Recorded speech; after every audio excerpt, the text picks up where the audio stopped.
একজন মহিলা এবং একজন ভাই, ওনাদের বাসায়, হ্যাঁ ওনাদের বাসায় আরো লোকজন ছিল, ওনাদের সামনেই কথা হয়েছে। এবং যেহেতু ওনারা বিভিন্ন সময় বিভিন্নভাবে আমাদের যে রাশেদ পলাশ তার সঙ্গে যেগুলো কথা হয়েছে ওগুলো কোনো কিছু উনি যেভাবে কথা দিয়েছে সেভাবে কাজ করতে পারেনি, তাদের সঙ্গে প্রবলেম হয়েছে। এবং আমি পরে জানতে পারি যে আমার নাম নিয়ে অনেকবার উনি তাদের কাছ থেকে টাকা নিয়েছেন, ওয়ারেজ আমি আমার নিজের পেমেন্টই এখনো পুরোটা পাইনি।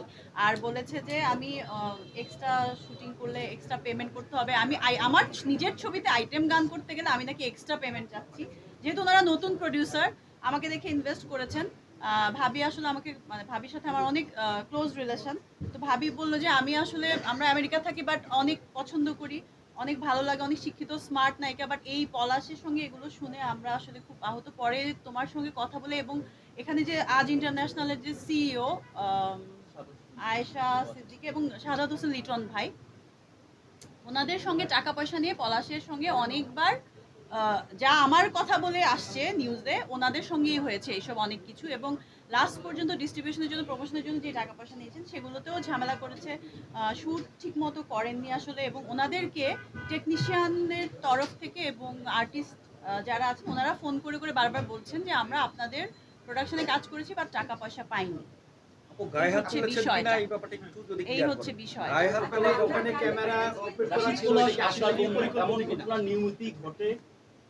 আমার রাশেদ পলাশ অবশ্যই আমার বন্ধু না, সে আমার একটা ছবির ডিরেক্টর। এবং আমার মনে হয় যে আমার একটু জেনে শুনে এই ছবিটা সাইন করা উচিত ছিল, যে সে আসলে কিভাবে আমাকে প্রডিউসারের সামনে প্রেজেন্ট করছে যে উনি ছবিটা করছে, উনিই পুরো দায়িত্বটা নিচ্ছে, এসব এরকম কিন্তু কোনো বিষয় ছিল না। এবং আমি শুনতে পেরেছি পরে প্রডিউসারের যে প্রোডাকশন ম্যানেজার ছিল তাকে সে বাদ দিয়েছে, বাদ দিয়ে নিজের প্রোডাকশন ম্যানেজার রেখেছে। এটা নিয়েও তাদের মধ্যে দ্বন্দ্ব ছিল। যেহেতু তাদের মধ্যে অলরেডি দ্বন্দ্ব, এর মাঝখানে আসলে ওই ছবিটা সাইন করার পর আমি আরো 3টা ছবি শুটিং করেছি, এটা 2-2.5 বছরের ঘটনা।